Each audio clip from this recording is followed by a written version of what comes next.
அஸ்ஸலாமு அலைக்கும் வரஹ்மத்துல்லாஹி வபரகாத்துஹு. அல்ஹம்துலில்லாஹி நஹ்மதுஹு வ நஸ்தஈனுஹு வ நஸ்தக்ஃபிருஹு வ நஊது பில்லாஹி மின் ஷுரூரி அன்ஃபுஸினா வ மின் ஸய்யிஆத்தி அமாலினா மை யஹ்திஹில்லாஹு ஃபலா முதில்ல லஹு வ மை யுضلில்ஹு ஃபலா ஹாதிய லஹு வ அஷ்ஹது அல்லா இலாஹா இல்லல்லாஹு வஹ்தஹு லா ஷரீக லஹு வ அஷ்ஹது அன்ன முஹம்மதன் அப்துஹு வ ரசூலுஹு அம்மா பஅத். கண்ணியத்திற்குரிய எல்லாம் வல்ல அல்லாஹு ஜல்ல ஷானஹு தஆலாவின் நல்லடியார்களே, இஸ்லாத்தின் பார்வையில் உடை என்ற தலைப்பில் என்னென்ன உடைகள் அணிய வேண்டும் என்பது குறித்த விஷயங்களை பார்த்து வருகிறோம். இறுதியாக நம்ம பார்த்த விஷயம் என்னவென்று சொன்னால், நபிகள் நாயகம் ஸல்லல்லாஹு அலைஹி வஸல்லம் அவர்கள் சில வகையான உடைகளை அணிந்திருக்கிறார்கள் என்ற செய்திகளை கண்டால் அப்படி அணிவது சுன்னத்து என்று வழங்கிக் கொள்ளக்கூடாது. நபிகள் நாயகம் ஸல்லல்லாஹு அலைஹி வஸல்லம் அவர்களுடைய செயல்களை இரண்டு வகைகளாக பிரித்து நம்ம பார்க்க வேண்டும். அவர்கள் அந்த செயலை இறை தூதர் என்ற அடிப்படையில் செய்தார்களா, அந்த ஊர் வழக்கப்படி செய்தார்களா என்று பார்க்க வேண்டும். இறை தூதர் என்ற அடிப்படையில் செய்திருந்தால் அதை கண்டிப்பாக நம்ம ஃபாலோ பண்ண வேண்டும். அந்த ஊருடைய வழக்கம் என்று செய்திருப்பார்களேயானால் அதை நம்ம பின்பற்றுவது கட்டாயம் கிடையாது. இந்த விவரங்களில் ஒரு பகுதியை நம்ம சென்ற வாரம் பார்த்தோம், அதுக்குரிய ஆதாரத்தையும் பார்த்தோம். அது மாதிரி இந்த முடிவு எடுப்பதற்கு இன்னொரு ஆதாரம் என்னென்னு கேட்டால், நபிகள் நாயகம் ஸல்லல்லாஹு அலைஹி வஸல்லமுடைய காலத்தில் பரீராண்டு ஒரு அடிமை பெண் இருந்தாங்க. ஆயிஷா நாயகிட்ட அவங்க அடிமையாக இருந்தாங்க. ஆயிஷா நாயகி அவங்கள அடிமை இல்லைன்னு விடுதலை செஞ்சிட்டாங்க. அந்த பரீராங்கிற அம்மா முகைஸ் என்கிற ஒரு ஆளை திருமணம் செஞ்சுருந்தாங்க. அவங்கள இந்த அடிமையிலேருந்து விடுதலை செஞ்ச உடனே அவங்களுக்கு இந்த கணவர் பிடிக்கலை. நம்ம ஏற்கனவே அடிமையாக இருந்தோம், அப்போ இந்த கணவரோடு வாழலாம், இப்போ நம்ம அடிமை இல்லைங்கும்போது நம்முடைய அந்தஸ்து கூடி விட்டது, நம்முடைய தகுதி அதிகமாகி விட்டது, நம்ம போய் அவரோட வாழ முடியாதுன்னு சொல்லி அந்த ஏற்கனவே வாழ்ந்த கணவரை வேணாங்கிறாங்க. முகைஸுங்கிற கணவரை எனக்கு வேணாம், இவர் விட்டு விளைவிக்கிறேங்கிறாங்க. அப்போ அவர் திருப்பி எவ்வளோ பேசி பார்க்குறாரு, அந்த கணவர் ஒத்துக்கிற மாட்டேங்கிறாங்க. கடைசியில் அந்த முகைஸ் என்பவர் இந்த பெண் மீது ரொம்ப அதிகமான அன்பு வைத்திருந்த காரணத்தினால அவர் ஏங்கி என்ன செய்கிறாருன்னா, எலும்பும் தோளுமா மெலிஞ்சி பார்த்தால பரிதாபப்படுற நிலைமைக்கு ஆளாயிட்டார். அப்போ நபிகள் நாயகம் ஸல்லல்லாஹு அலைஹி வஸல்லம் அவர்கள் இந்த முகைஸுடைய நிலைமையை பார்த்துவிட்டு அவங்களுடைய சிறிய தந்தை அப்பாஸ் அவங்கள கூப்பிட்டு சொல்கிறாங்க, அப்பாஸ் அவர்களே, இந்த முகைஸ் பரீராவை எவ்வளோ விரும்புகிறார் என்பதையும் இந்த பரீரா முகைஸை எவ்வளோ வெறுக்கிறார் என்பது உனக்கு தெரியுதா அப்படின்னு கேட்குறாங்க. இந்த ஆள் அந்த பெண்ணை எவ்வளோ விரும்புகிறார் என்பதும் அந்த பெண் இவரை எவ்வளோ வெறுக்கிறார் என்பதும் உனக்கு தெரியுதா அப்படின்னு கேட்குறாங்க. அப்போ ரசூலுல்லாஹ் என்ன செய்கிறான், இதை சொன்னவுடனே அந்த பெண்ணை கூப்பிட விட்றாங்க பரீராவை. ஏமோ கணவரோட வாழ வேண்டியதானே, இதுக்கு வேணாங்கிற அப்படின்னு சொல்லி, லவ் ராஜாத்திஹி, நீ உன்னுடைய முடிவை வாபஸ் வாங்கிக்கலாமே, திரும்ப பெற்றுக்கொள்ளலாமே அப்படின்னு சொல்கிறாங்க. அப்போ அந்த பெண்ணு கேட்குறாங்க, யாரை சொல்லலாம் தாமுரணி, அல்லாஹ்வுடைய தூதரை, இது மார்க்க கட்டளையான்னு கேட்குறாங்க. சேர்ந்து வாழலாமேன்னு சொல்லுவது ரெண்டு விதமாக நம்ம சொல்லுவோம். நமக்கு அவங்க ரெண்டு பேரும் சேர்ந்து வாழ தகுதி இல்லாட்டா கூட அந்த மாதிரி ஒரு கேஸ் வந்தால் என்ன செய்வோம், சேர்ந்து வாழுங்கலாம், அப்படி தான் பிரச்சனை அப்படின்னு சொல்லுவோம். மனசார என்ன செய்வோம்னா இது சரி வரான்னு நமக்கு தெரியும். இவங்க ரெண்டு பேரும் சரி வரான்னு தெரிஞ்சால் கூட ஒரு ஃபார்மாலிட்டிக்காக நம்ம என்ன செய்வோம்னு கேட்டால் சேர்ந்து வாழுங்கன்னு சொல்லுவோம். அப்போ அந்த அம்மா என்ன செய்கிறாங்கன்னா பிரித்து பார்க்குறாங்க, இது மார்க்கத்தின் கட்டளையா, மார்க்கப்படி என் கணவனை விட்டு நான் பிரிய எனக்கு உரிமை இருக்கா இல்லையா, உரிமை இல்லைன்ற அர்த்தத்தில் சொல்கிறீங்களா அல்லது உரிமை இருக்குது பர்சனலாக எனக்கு ஒரு அட்வைஸ்ன்னு சொல்கிறீங்களான்னு கேட்குறாங்க. நீங்கள் இந்த கணவனோட வாழ சொல்வது மார்க்கத்தின் கட்டளையாக சொல்கிறீங்களா, தனிப்பட்ட ஒரு ஆலோசனையாக சொல்கிறீங்களா? எவ்வளோ அழகாக பிரித்து பார்க்குறான்னு பாருங்கள். ஒரு அடிமை பெண்ணாக இருக்கிறாங்க, அவங்களுக்கு இஸ்லாத்தினுடைய அடிப்படை அழகாக விளங்குது. ரசூலுல்லாஹ் சொன்னால் கூட ரசூலுங்கிற முறையில் சொன்னாங்களா, பரிதாபப்பட்டு சொன்னாங்களா?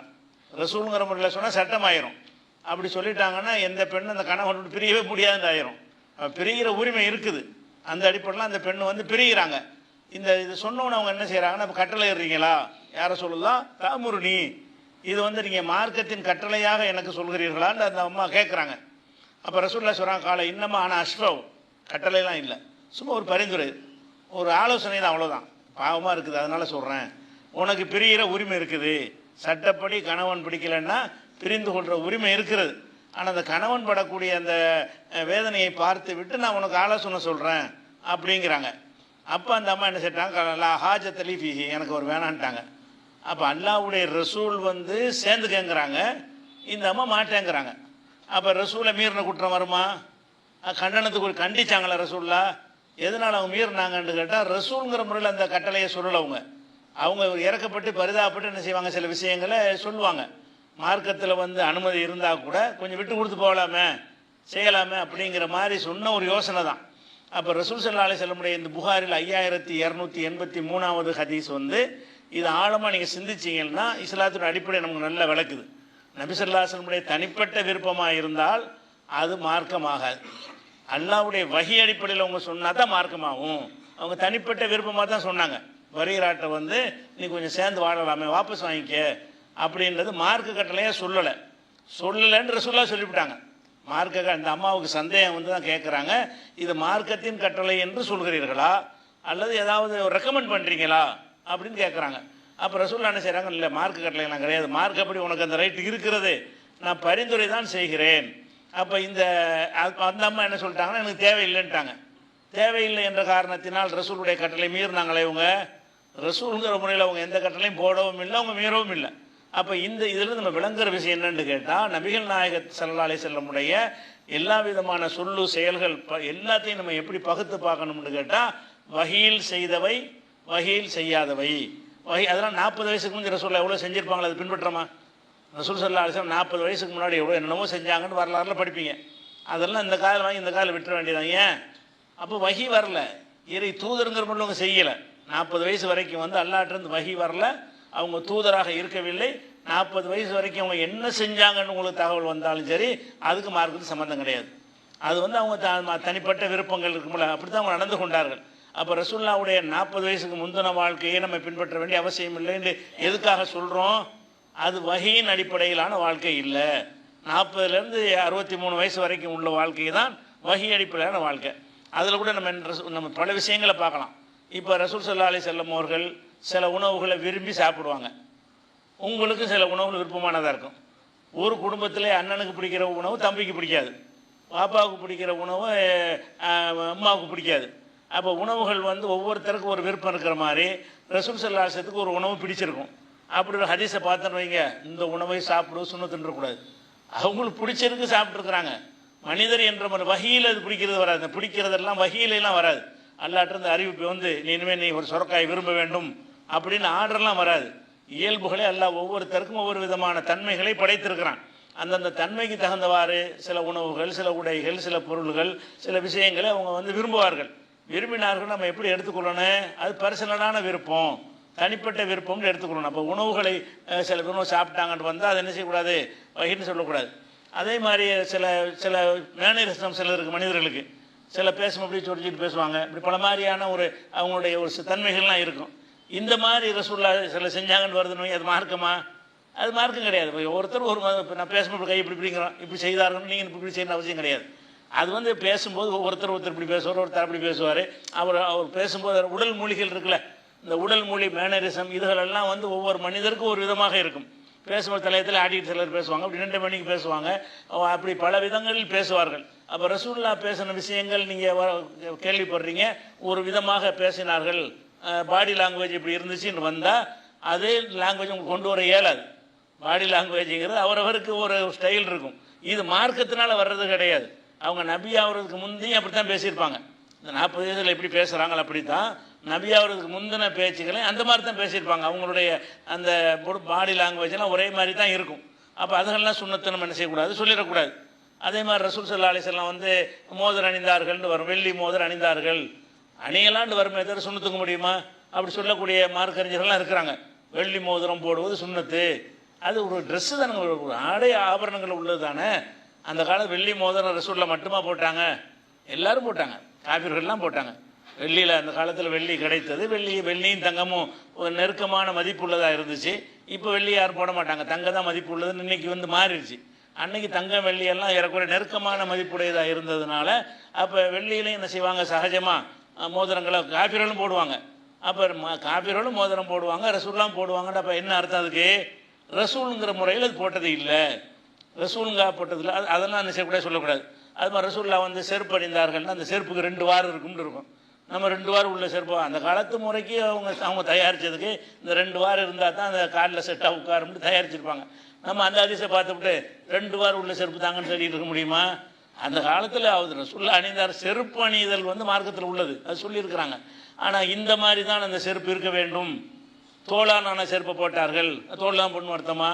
தோளாலான கால் உரையை போட்டார்கள்னா நம்ம துணியாலான கால் உரையை போடுறோம்.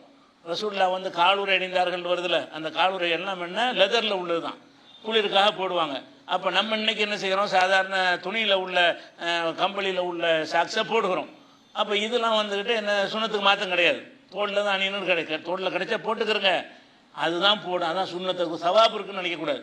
அதனால மறுமையில் நன்மை இருக்கு. ஏன்னு கேட்டால் அந்த தோளாலான காலுரையை வந்து அபுஜெயிலும் போட்டான், ரசூல்லா மட்டும் போடல. தோளாலான காலுரை அன்னைக்கு அங்கே கிடைச்சது. ரசூல்லா போட்ட மாதிரி ரசூல்லாவுடைய எதிரிகளும் அதை தான் போட்டார்கள். அப்போ எல்லாரும் செய்யக்கூடிய ஒரு விஷயங்களை வந்து என்ன செய்யக்கூடாது, ரசூல்லா செஞ்சாங்கன்னா ரசூல் என்ற முறையில் செஞ்சார்கள்னு புரிஞ்சு கொள்ளக்கூடாது. அப்படிங்கிற விஷயங்கள்லாம் அது இருக்குது. அதே மாதிரி வந்து ரசூல் ஸல்லல்லாஹு அலைஹி வஸல்லம் வந்து சில நேரம் வெளியே போகும்போது கவச உடை போடுவாங்க. கவச உடைன்னு சொன்னால் சட்டையெல்லாம் போட்டுட்டு இரும்புனால என்ன செய்யும், ஒரு ஆடை மேலே இரும்பு போட்டுக்குருவாங்க. ஏன்னா கத்தியால் குத்துனா உள்ளே போகக்கூடாதுன்னு இரும்பு கவச ஆடை அணிந்திருப்பார்கள். அந்த கவச ஆடையை கொடுத்து தான் அடமானம் வச்சு தான் கோதுமையெல்லாம் யூதர்கிட்ட கடன் வாங்குவாங்கல்ல, யூதர்கிட்ட கோதுமையை கடன் வாங்கும்போது அந்த கவச ஆடையை கொடுத்து தான் என்ன செஞ்சாங்க, கடன் வாங்கினாங்கன்னு வருது. அப்போ ரசூல்லா இடத்துல ஒரு கவச ஆடை இருந்ததுன்னு வருதுல. நம்ம எல்லாரும் யார்கிட்ட கவச ஆடை இருக்குதா, அல்லது வச்சுக்கிற சுண்ணத்துன்னு சொல்ல இயலுமா?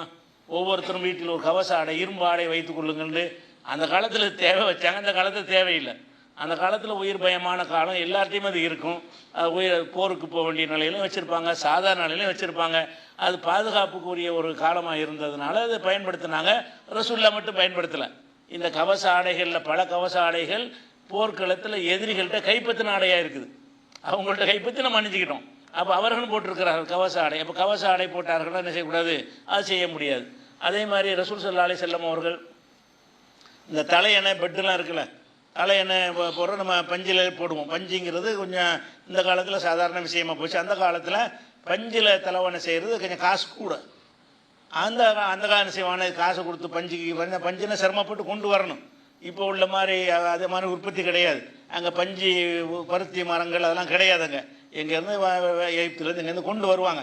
அதனால் இந்த பஞ்சு வந்து விலை கூடுவா இருக்கனால மெத்தை செய்வதாக இருந்தாலும் சரி, படுக்கிற மெத்தை பெட்டு செய்வதாக இருந்தாலும் சரி, தலையணை செய்வதாக இருந்தாலும் சரி, கூலங்கள் இருக்குல்ல, சருகுகள், இந்த பேரிச்சம்பழ ஓலைகள் எல்லாம் இருக்குல்ல, அதையெல்லாம் எடுத்து விட்டுணும், உடச்சி நசுக்கி காய போட்டு அதை திணிச்சிக்கிடுவாங்க. அதான் தலையணை. தலையணைக்கு வைத்தது என்னது, உள்ளுக்கு என்ன இருக்கும்னு கேட்டால் குப்பை கூலங்களை தான் அள்ளி போட்டுக்குருவாங்க. ஏன்னு கேட்டால் அதான் சீப்பாக இருக்கும், அதான் முடியும். பஞ்சு வாங்குவதாக இருந்தால் அது பெரிய அளவுக்கு ஒரு சட்டை வாங்குறதை விட அதிகமான ரேட்டுக்கு போயிடும். அந்த அளவுக்கு வசதி அன்னைக்கு இல்லை, கிடைக்கவும் செய்யாது. அப்போ ரசூல் ஸல்லல்லாஹு அலைஹி வஸல்லம் அவர்கள் வந்து தலையணை என்ன வச்சுருந்தாங்க, கூலம் நிரப்பப்பட்ட தலையணையையும் கூலம் நிரப்பப்பட்ட பெட் இருக்குல்ல அந்த விரிப்பு, அதையும் தான் பயன்படுத்தினார்கள். அதிசயில் வருது. அது சுன்னத்தா? நம்மளே என்ன செய்ய இருக்கிற தலைவலாம் போட்டுவிட்டு கூலத்தை நினைச்சி படுக்கணும்னு அப்படி எடுக்க முடியுமா? அப்போ ரசூல் ஸல்லல்லாஹு அலைஹி வஸல்லம் செஞ்சதை நம்ம வகைப்படுத்தி பார்க்கணும். எப்படி வகைப்படுத்தினேன், இது வகையில் செஞ்சதா வகை இல்லாமல் செஞ்சதா, அதை எப்படி கண்டுபிடிச்சிக்கலாம்னு கேட்டால் இதை மற்றவங்களும் அதை செஞ்சாங்கன்னு வச்சு பயன்படுத்திக்கலாம். இந்த கூலம் நிரப்பப்பட்ட தலையணை தான் எல்லோரும் யூஸ் பண்ணுவாங்க. அந்த காலத்தில் என்ன கிடைக்குதோ அதை தான் அனைவருமே யூஸ் பண்ணுவாங்களே தவிர இஸ்லாம் என்கிற அடிப்படையில் அந்த தீர்ப்பு எடுக்கிறது கிடையாது. அதே மாதிரி வந்து இப்போ ரசூல் ஸல்லல்லாஹு அலைஹி வஸல்லம் குடிசை வீட்டிலான வச்சுட்டாங்க. அது சுன்னத்தாது? யாராவது குடிசையில் வசிக்கிறோமா?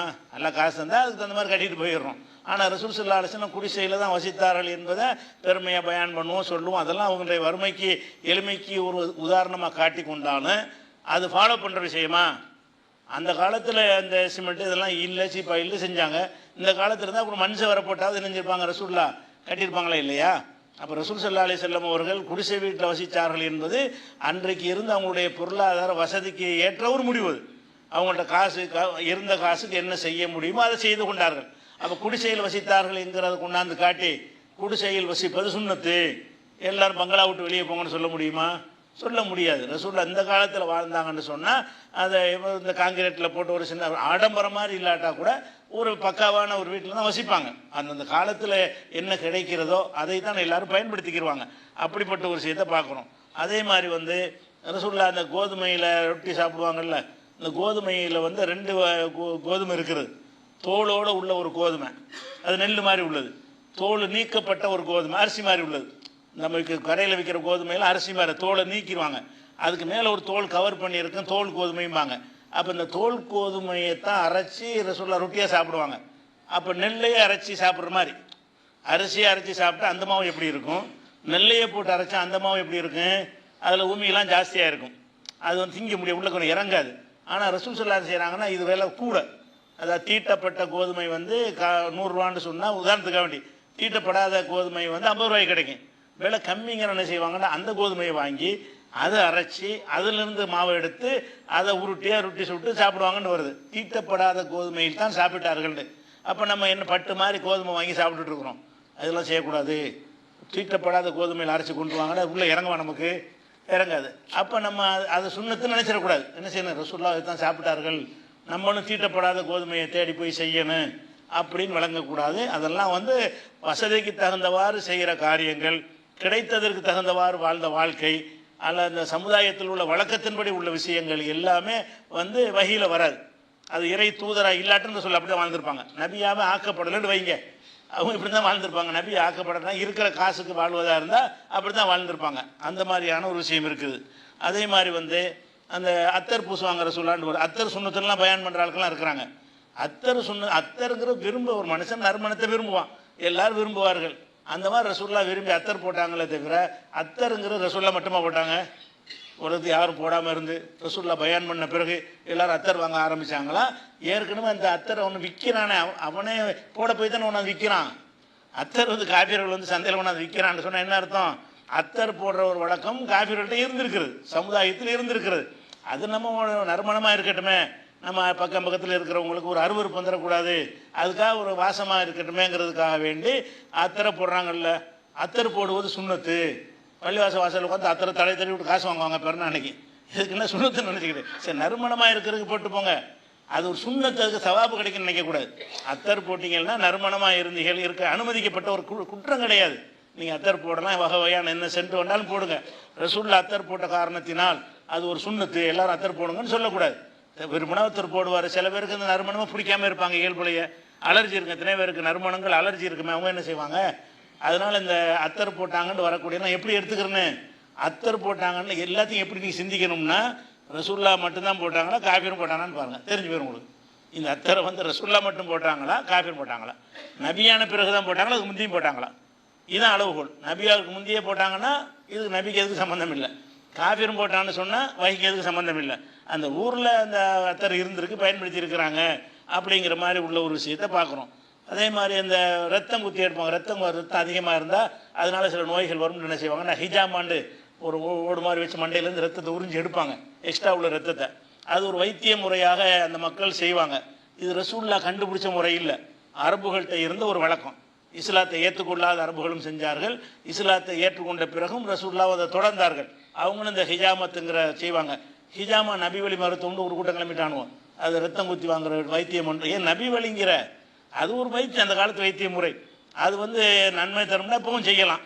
இப்போ நன்மை தராதுன்னு கண்டுபிடிச்சானா விட்டுட்டு போங்க.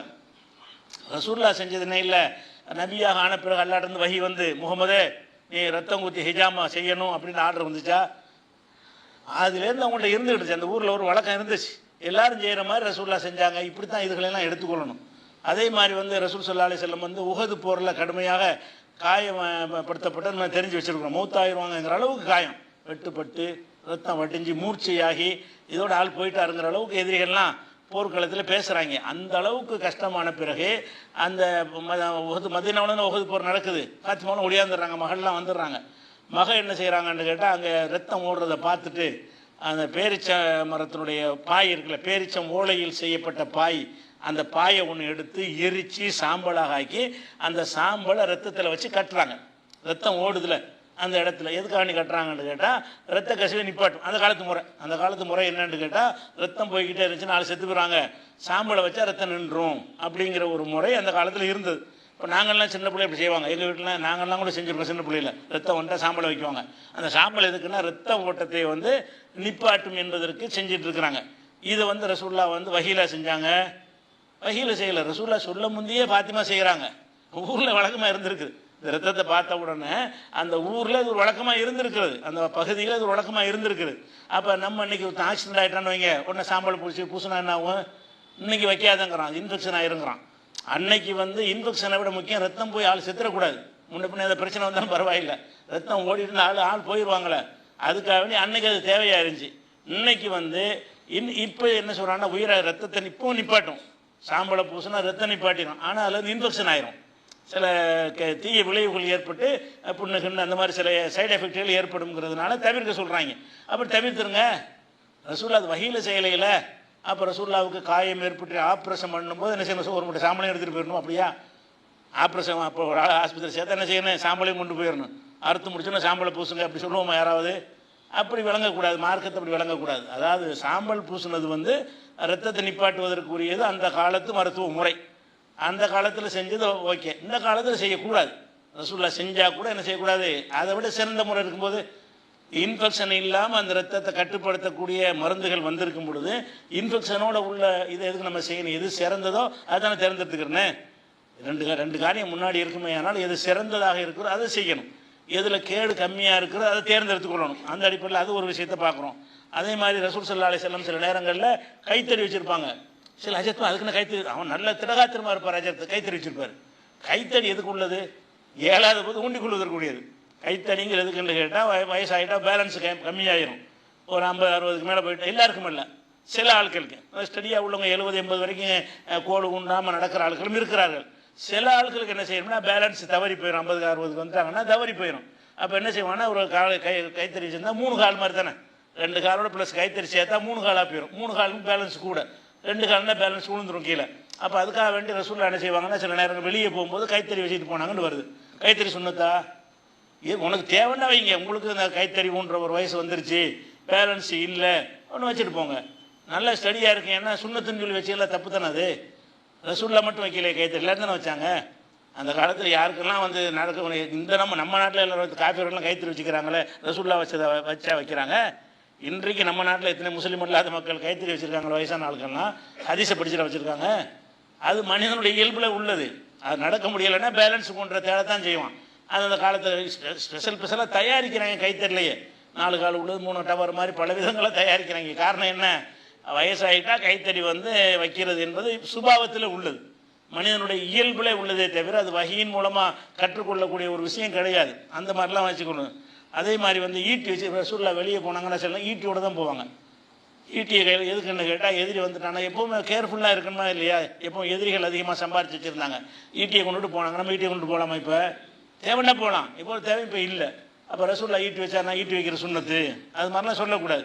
இப்படி நிறைய எந்த விஷயங்கள் எல்லாம் ரசூல்லா ஆகுறதுக்கு முன்னாடி அளவுகள் எப்படி வச்சுக்கணும்னு கேட்டால் அந்த ஊரில் எது வந்து பழக்கத்தில் இருந்ததோ அது வகை கிடையாது. பழக்கத்தின்படி அந்த கோதுமை சாப்பிட்டாங்கன்னா கோதுமை தான் கிடைச்சிச்சு சாப்பிட்டாங்க. ரசூல்லா பிரியாணி சாப்பிடல, இந்த சோறுலாம் சாப்பிட்டது கிடையாது, அரிசி கிடைக்கல. அப்போ அந்த நாட்டில் என்ன கிடைக்குதோ அதை சாப்பிட்டார்கள்னு வந்தால் அது வந்து எப்படி விளைவிக்கிறேன்னு, இந்த நாட்டில் இருந்தால் அவங்க சோறை சாப்பிட்ருப்பாங்க, அந்த நாட்டில் இருந்ததுனால செஞ்சாங்க, இது வகையினால இல்லை. அவங்க 40 வயசுக்கு முந்தி அந்த ரொட்டி தான் சாப்பிட்டாங்க, எதிரிகளும் அந்த ரொட்டி தான் சாப்பிட்டாங்க, அதுக்கு மார்க்கத்துக்கும் சம்பந்தம். இப்படி விளங்குற மாதிரி தான் ரசூல் ஸல்லல்லாஹு அலைஹி வஸல்லம் அவர்கள் தலப்பா கட்டினாங்கன்னு ஒரு ஹதீஸை நீங்கள் பார்க்குறீங்க. கட்டியிருக்கிறாங்க. தொப்பி போட்டிருக்கிறாங்களான்னா ஒரே ஒரு செய்தி இருக்குது, அது பலவீனமாக இருக்குது, போட்டாங்கன்னு வச்சுக்கிறோம். ரசூல் ஸல்லல்லாஹு அலைஹி வஸல்லம் தலப்பா கட்டினாங்க அப்படின்னு வந்தாலோ தொப்பி அணிந்தார்கள் ஆதாரபூர்வமாக வந்தால் கூட அதனுடைய நிலை என்ன? தலப்பாங்கிறது அந்த காலத்தில் வந்து காஃபிர்கள் கௌரவத்துக்காக அணிந்திருந்தார்கள். ஒரு சந்தைக்கு போகும்போது முக்கியமான ஒரு பெருமர்களை சந்திக்கும் பொழுது ஒரு கிரீடம் மாதிரி அரசர்கள் எப்படி கிரீடம் வைத்துக் கொள்கிறார்களோ அந்த மாதிரி கொஞ்சம் அந்தஸ்து கூடும் நாட்களாக இருந்தாங்கன்னா என்கிட்ட கூட ட்ரெஸ்லாம் இருக்குது, தலப்பா கட்டுறதுக்கு வசதியாக நான் இருக்கிறேன். ஏன்னா ஒரு சட்டைக்கு மறு சட்டை இல்லாத காலம். அப்போ சட்டையும் போட்டு வேட்டையும் போட்டு தலையில் ஒரு சுற்றுற அளவுக்கு இருக்கும்னா கொஞ்சம் காசு பணம் உள்ளாலும் அர்த்தம். அதை காட்டுவதற்கு என்ன செய்வாங்கன்னு கேட்டால் தலப்பா அணிவார்கள். அரபுகளில் நல்ல வசதியானவங்களும் அஷராஃப்னா அதாவது சிறப்பு மிக்கவர்கள், சிறப்புக்குரியவர்களாக குலத்தால் கோத்திரத்தால் பொருளாதார அந்தஸ்தால் யார் சிறந்து விளங்குகிறார்களோ அவர்கள் வந்து தலப்பா கட்டுவதே வழக்கத்தில் வச்சுருந்தாங்க. ரசூல்லாவும் சில நேரங்களில், அதிகமாக கூட கிடையாது, மிகச்சில நேரங்களில் தலப்பா கட்டி என்ன இடத்துல கட்டினாங்க நான் எடுத்து காட்டுறேன். சில நேரங்களில் தலப்பா கட்டியிருக்கிறாங்க. இது எப்படி நம்ம புரிஞ்சுக்கிறது? தலப்பா கட்டு சுண்ணத்து, இன்னும் சொல்ல போனால் இந்த அஜர்த்துமார்களுக்கு பட்டம் கொடுக்கும்போது தலப்பா கட்டுறது அதுக்கு பட்டத்துக்கு அடையாளம். தலப்பா கட்டுறாங்க, தலப்பா கட்டுற நிகழ்ச்சி இருக்குமாங்க. தலப்பா கட்டுவது எது? மௌலவி ஆகிட்டாருங்கிறதுக்கு அடையாளமே என்னது? தலப்பா தான். அப்போ தலப்பாவை கட்டிக்கிட்டு தான் அந்த டிப்ளமா வாங்குவார். அவங்க என்ன வழங்கி வச்சுருக்கிறாங்க? பொதுமக்களுக்கு கிடையாட்டாலும் எங்களை மாதிரி அஜர்த்துமார்களுக்கு வந்து தலப்பா ஒரு சுண்ணத்துங்கிறாங்க. தலப்பா ஒரு ட்ரெஸ்ஸுப்பா அது. அது நீ தலப்பா நீ அணிவது தப்புன்னு சொல்லலை. அதையும் இந்த மாதிரி ஒரு வித்தியாசப்படுத்தி ஒரு ஒரு கோத்திரத்துக்கு மட்டும் உள்ளது, ஒரு தனி அந்தஸ்துக்குரியதுன்னு ஆக்க பார்க்குறீங்க. யாரோடலும் கட்டலாம்ல. நம்ம வேறு ஆலிம் இல்லாத ஒரு ஆள் தலப்பை கட்டு போனால் கிண்டலை பார்ப்பாங்க. நீ என்ன தலப்பை கட்டு வந்திருக்கான்னு, நீ மௌலவியான்னு கேட்பாங்க. அப்படி ஆக்கிட்டாங்களா இல்லையா? தலப்பை நீங்கள் கட்டிக்கிட்டு ஒரு அஜத்துக்கு முன்னாடி போனீங்கன்னா நீ எங்கே படிச்சேன்னு கேட்பாங்க, எங்கே சனது வாங்கினேன்னு கேட்பாங்க. சனதுக்கு தலப்பை கண்ணு இருக்குது, சம்மந்தம் இல்லை. அப்போ தலப்பாகை ரசூல்லா கட்டினதுக்கு நிறைய ஆதாரம் சில ஆதாரங்கள் இருக்கிறது. அது எப்படி நீங்கள் விளங்கிக்கிறனே? 100 ஆதாரத்தை கொண்டாந்து போடு. அவசியம்னு வருமா? அந்த காலத்தில் ரசூல்லா மட்டுமா கட்டினாங்க? அதான் கேள்வி. ரசூல்லா மட்டும் கட்டலை. அப்போ அபுஜெயலும் கட்டியிருக்காங்க அப்படின்னு சொன்னதுங்கிறீங்க. தலப்பாவை வந்து ரசூல்லாவும் கட்டியிருக்கிறாங்க. அப்போ அரபுகளுடைய வழக்கம் ஜியுல் அரபுங்கிறாங்க. அது அரபுகளுடைய ஒரு கலாச்சாரம் அது. அப்போ அரபியர்கள் ஒரு கலாச்சாரமாக தலப்பா கட்டு, சீக்கியர்கள் தலப்பா கட்டுறாங்க ஒரு கலாச்சாரமாக. அது மாதிரி தான் சீக்கியர்னா தலப்பா தான் ஒரு அமைப்பு இருக்கிற மாதிரி. அரபுகளில் மிகச்சிறந்த கோத்திரத்தில் உள்ளவங்களாக இருந்தால் அவங்க தலப்பாகை கட்டுவார்கள்.